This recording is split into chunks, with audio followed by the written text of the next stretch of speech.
ಈಗ ನಾನು ಬಾಳೆ ದಿಂಡಿನ ಪಲ್ಯ ಮಾಡುವುದು ಹೇಗೆ ಅಂತ ಹೇಳ್ತೀನಿ. ಬಾಳೆ ದಿಂಡು, ಈ ಬಾಳೆ ದಿಂಡನ್ನು ತಗೋಬೇಕು. ಇದು ಫಸ್ಟ್ ಹೆಂಗೆ ಕಟ್ ಮಾಡೋದು ಅಂತ ಹೇಳ್ಕೊಡ್ತೀನಿ. ಮೊದಲು ಈ ಸೈಡ್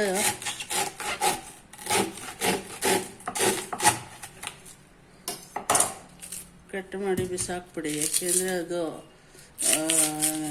ಮೊದಲೇ ಇದಾಗಿರುತ್ತೆ. ಮತ್ತು ಈ ಥರ ದಪ್ಪಾಗಿರೋ ಅಂಥದ್ದನ್ನು ತೆಗೆದಾಕ್ಬಿಡಬೇಕು. ಅದಕ್ಕೆ ಈಸಿಯಾಗಿ ಹೇಳ್ಕೊಡ್ತೀನಿ. ಈ ಥರ ಕಟ್ ಮಾಡಿಬಿಡಿ. ಕಟ್ ಮಾಡಿದ್ರೆ ಈ ಥರ ವೇಸ್ಟ್ ಎಲ್ಲ ತೆಗೆದುಬಿಡಿ. ಈ ಥರ ಮಂದ ಇರೋದನ್ನೆಲ್ಲ, ಆವಾಗ ಪಲ್ಯ ಮಾಡೋದಕ್ಕೆ ಈಸಿ ಆಗುತ್ತೆ. ಇವಾಗ ಇದು ಕರೆಕ್ಟ್.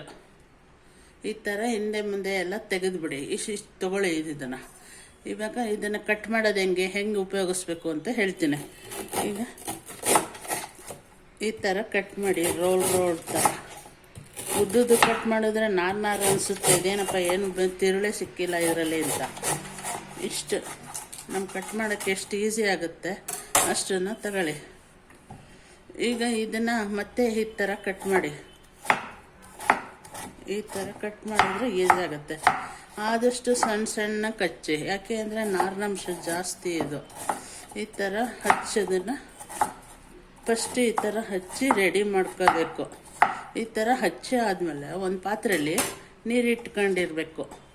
ಈ ಪಾತ್ರೆಗೆ ಬರೀ ನೀರಿಗೆ ಹಾಕಿದ್ರೆ ಅದು ಇದಾಗಲ್ಲ. ಇದಕ್ಕೆ ನಾನು ಮೊಸರು ಇಟ್ಕೊಂಡಿದ್ದೀನಿ, ಮಜ್ಜಿಗೆ. ಈ ಥರ ಒಂದು ಸ್ಪೂನ್ ಮೊಸರು ಅಥವಾ ಈ ಥರ ಬೇಗ ಕಟ್ ಮಾಡ್ಕೋಬೇಕು. ಏಕೆಂದರೆ ತುಂಬ ಟೈಮ್ ಬಿಟ್ಟರೆ ಕಪ್ಪಾಗ್ಬಿಡುತ್ತೆ, ಕಂದ್ರೋಗ್ಬಿಡುತ್ತೆ. ಇದು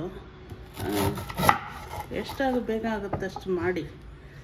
ಇದು ಇಲ್ಲ ಮೊಸರಿಲ್ಲ ಅಂತಂದರೆ ನಿಂಬೆಹಣ್ಣು ಹಾಕ್ಕೊಂಬಿಡಿ, ಒಂದು ಅರ್ಧ ಒಳ. ಈ ಥರ ಸಣ್ಣ ಕಚ್ಚಿ.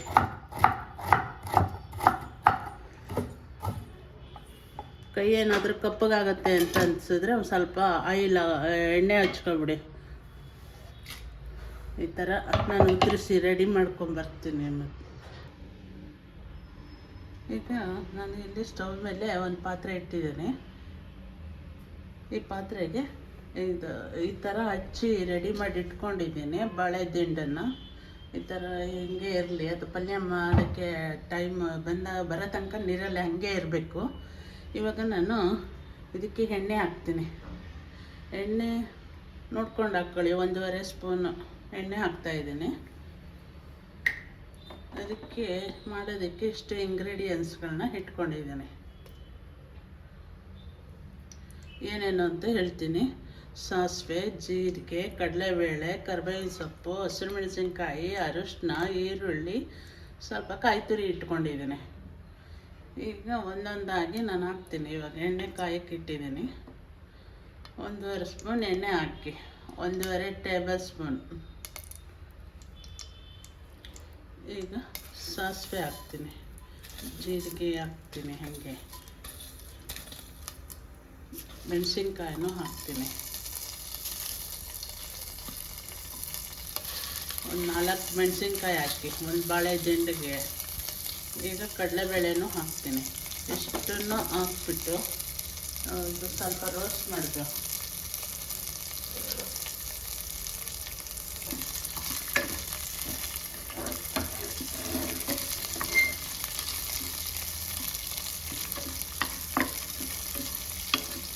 ರೋಸ್ಟ್ ಆಗ್ತಾ ಇದೆ.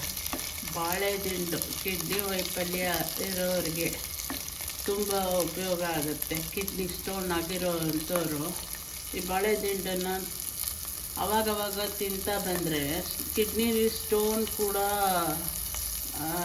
ಹೋಗುತ್ತೆ. ಹಾಗಾಗಿ ಇದಕ್ಕೆ ತುಂಬ ಪ್ರಾಮುಖ್ಯತೆ. ಬಾಳೆ ಗಿಡ ಅಂತಂದರೆ ಎಲ್ಲವೂ ಉಪಯೋಗ. ಬಾಳೆ ಎಲೆ ಉಪಯೋಗ, ದೇವ್ರ ಕಾರ್ಯ ಮಾಡಲಿ ಬಾಳೆ ಎಲೆ ಉಪಯೋಗಿಸ್ತೀವಿ. ಬಾಳೆ ಹೂವಲ್ಲಿ ಬೋಂಡ ಬಜ್ಜಿ ಎಲ್ಲ ಮಾಡೋದಕ್ಕೆ, ಪಲ್ಯ ಮಾಡೋದಕ್ಕೆ ಉಪಯೋಗಿಸ್ತೀವಿ. ಬಾಳೆ ದಿಂಡನ್ನ ಪಲ್ಯ ಮಾಡೋದಕ್ಕೆ ಉಪಯೋಗಿಸ್ತೀವಿ. ಆರೋಗ್ಯಕರ ಬಾಳೆಹಣ್ಣು ದೇವ್ರಿಗೆ ಪೂಜೆಗೆ ಉಪಯೋಗಿಸ್ತೀವಿ, ಮತ್ತು ನಾವು ಆರೋಗ್ಯ ಕಾಪಾಡ್ಕೊಳ್ಳೋಕೆ ತಿನ್ನೋಕ್ಕೆ ಉಪಯೋಗಿಸ್ತೀವಿ. ಎಲ್ಲ ಫುಲ್ ಯೂಸು. ಬಾಳೆಕಾಯಿ ಅದು ಎಲ್ಲ ಥರ ರೆಸಿಪಿಗಳು, ಚಿಪ್ಸು ಎಲ್ಲ ಮಾಡೋದಕ್ಕೆ ಉಪಯೋಗಿಸ್ತೀವಿ. ಬಾಳೆ ದಿಂಡೆ ರಸ ತೆಗೆದು ಕುಡಿಸ್ತಾರೆ ಕೆಲವರು, ಕಿಡ್ನಿ ಸ್ಟೋನ್ ಹೋಗಲಿ ಅಂತ ಹೇಳ್ಬಿಟ್ಟು. ನೋಡಿ ಇವಾಗ ಇದಾಗ್ತಾ ಇದೆ.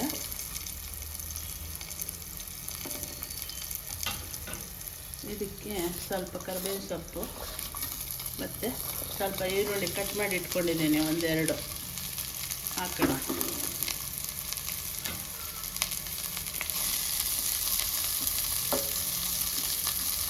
ನಿಮಗೆ ಇನ್ನೊಂದು ಸ್ವಲ್ಪ ಎಣ್ಣೆ ಬೇಕು ಅಂತ ಅಂದರೆ ಸ್ವಲ್ಪ ಜಾಸ್ತಿ ಮಾಡ್ಕೋಬೋದು.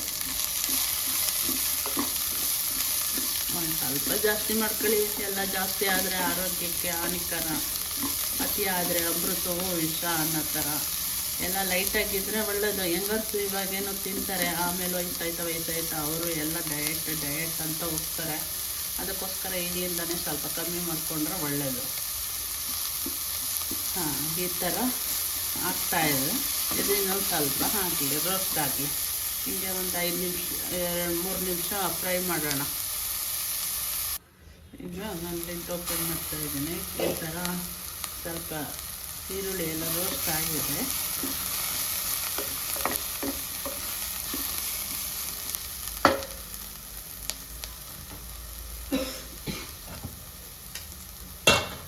ಈ ಥರ ಸ್ಟ್ರೈನರ್ಗೆ ಹಾಕಿ ಸೋರಿ ಇಟ್ಕೊಂಡಿದ್ದೀನಿ. ಇವಾಗ ಇದನ್ನು ನಾನು ಅದಕ್ಕೆ ಹಾಕ್ತೀನಿ. ಇವಾಗ ಪಾತ್ರೆಗೆ ಹಾಕ್ತೀನಿ.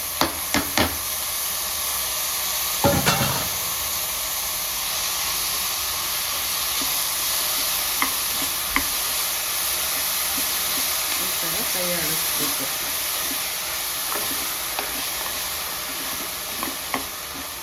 ಇದಕ್ಕೆ ಜಾಸ್ತಿ ನೀರು ಹಾಕೋ ಅವಶ್ಯಕತೆ ಇಲ್ಲ.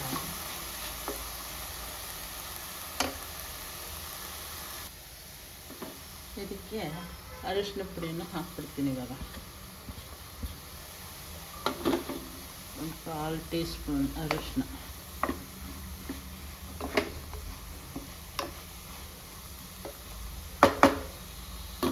ಈ ಟೈಮಲ್ಲೇ ಸ್ವಲ್ಪ ಸಾಲ್ಟ್ ಹಾಕ್ಕೊಳ್ಳೋಣ.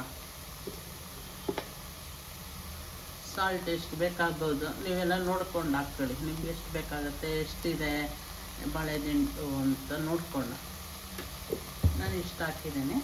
ಇವಾಗ ಸ್ವಲ್ಪ ಲಿಡ್ಡನ್ನು ಕ್ಲೋಸ್ ಮಾಡ್ತೀನಿ. ಹಾಗೆ ಸ್ವಲ್ಪ ಬೇಯಲಿ. ನಾನು ಸ್ವಲ್ಪ 5 ನಿಮಿಷ ಹಂಗೆ ಬಿಟ್ಟಿದ್ದೆ. ಇವಾಗ ಈ ಥರ ಬೆಂದಿದೆ. ಸ್ವಲ್ಪ ನೀರೇನು ಇದರಲ್ಲಿ ಡ್ರೈ ಆಗಿದೆ ಅನಿಸಿದ್ರೆ ಸ್ವಲ್ಪ ನೀರನ್ನ ಒಂದು ಸ್ವಲ್ಪ ನೋಡಿ ಹಾಕ್ಕೊಳ್ಳಿ. ಎಷ್ಟು ಬೇಕಾಗ್ಬೋದು, ನಮ್ಮ ಸ್ಥಳದಲ್ಲಿ ಎಷ್ಟು ಒಂದಿಷ್ಟು ಇರೋ ಹಂಗೆ ಹಾಕ್ಕೊಳ್ಳಿ.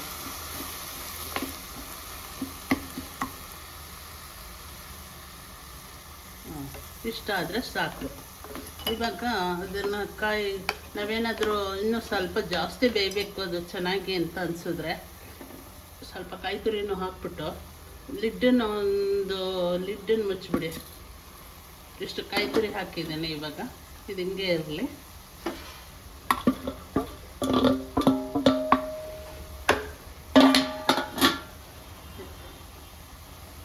ಈಗ 1 ವಿಷಲನ್ನು ಹಾಕಿಸ್ಬಿಡ್ತೀನಿ ನಾನು. ಈಗ ನಾನು ಇದು ಕುಕ್ಕರ್ ಸ್ಟೀಮ್ ಆರಿದೆ. ಇವಾಗ 1 ವಿಷಲ್ ಕೂಗಿಸ್ಕೊಳ್ಳಿ. ಹಂಗೆ ಮಾಡ್ಬೋದು. ಸ್ವಲ್ಪ ಚೆನ್ನಾಗಿ ಬೇಯಬೇಕು ಅಂತಂದರೆ ಈ ಥರ 1 ವಿಷಲ್ ಕೂಗಿಸಿ. ಈ ಥರ ಈಗ ರೆಡಿಯಾಗಿದೆ. ಇದಕ್ಕೆ ನಾನು ಕೊತ್ತಂಬರಿ ಸೊಪ್ಪನ್ನು ರೆಡಿ ಮಾಡಿ ಇಟ್ಕೊಂಡಿದ್ದೇನೆ. ಕೊತ್ತಂಬರಿ ಸೊಪ್ಪು ಹಾಕ್ಬಿಟ್ಟು ಕಲಿಸ್ಬಿಟ್ಟು ಇದನ್ನು ರೊಟ್ಟಿ ಜೊತೆಗೆ ತಿನ್ನಿ. ಆರೋಗ್ಯಕ್ಕೆ ತುಂಬ ಒಳ್ಳೆಯದು. ಮತ್ತು ಊಟದ ಪದಾರ್ಥದಲ್ಲಿ ಏನಾದರೂ ತಲೆ ಕೂದಲು ಎಲ್ಲ ಸೇರಿಕೊಂಡಿದ್ರೆ, ಅದು ಹೊಟ್ಟೆಗೆ ಸೇರಿದರೆ ಈ ಥರ ಪಲ್ಯ ಮಾಡ್ಕೊಂಡು ತಿಂದರೆ, ಆ ಪಲ್ಯ ಜೊತೆಲಿ ಈ ನಾರಿನಾಂಶ ಜಾಸ್ತಿ ಇರೋದ್ರಿಂದ ಅದು ಎಳ್ಕೊಂಡು ಬರುತ್ತೆ ಅಂತ ಹೇಳ್ತಾರೆ. ಹೌದು. ಇದನ್ನು ಬಾಳೆದಿಂಡನ್ನು ಮತ್ತು ಜ್ಯೂಸ್ ಮಾಡಿಬಿಟ್ಟು ಸ್ವಲ್ಪ ಜೀರಿಗೆ ಹಾಕಿ ಜ್ಯೂಸ್ ಮಾಡಿಬಿಟ್ಟು ಕುಡಿದ್ರೆ ಕಿಡ್ನಿ ವೈಫಲ್ಯದಿಂದ ಬಳಲ್ತಾ ಇರೋರು ಅದು ಅವ್ರಿಗೆ ಅನುಕೂಲ ಆಗುತ್ತೆ. ಕಿಡ್ನಿ ವೈಫಲ್ಯದಿಂದ ಬಳಲ್ದಂಗೆ ಮತ್ತು ಕಿಡ್ನಿ ವೈಫಲ್ಯ ಇರೋರೇ ತಗೋಬೇಕು ಅಂತೇನಿಲ್ಲ, ಎಲ್ಲರೂ ತಿನ್ನಬೇಕು. ತಿಂಗಳಲ್ಲಿ ಒಂದು ಸಾರಿನಾದರೂ ಈ ಥರ ಮಾಡಿಕೊಂಡು ರೊಟ್ಟಿ ಜೊತೆ ತಿನ್ನಿ. ಯಾಕೆಂದರೆ ನಾರಿನಂಶ ಇರೋದ್ರಿಂದ ರೊಟ್ಟಿನ ಜಗಿಯೋದ್ರಿಂದ ಅದು ಚೆನ್ನಾಗಿ ಪಚನ ಆಗುತ್ತೆ.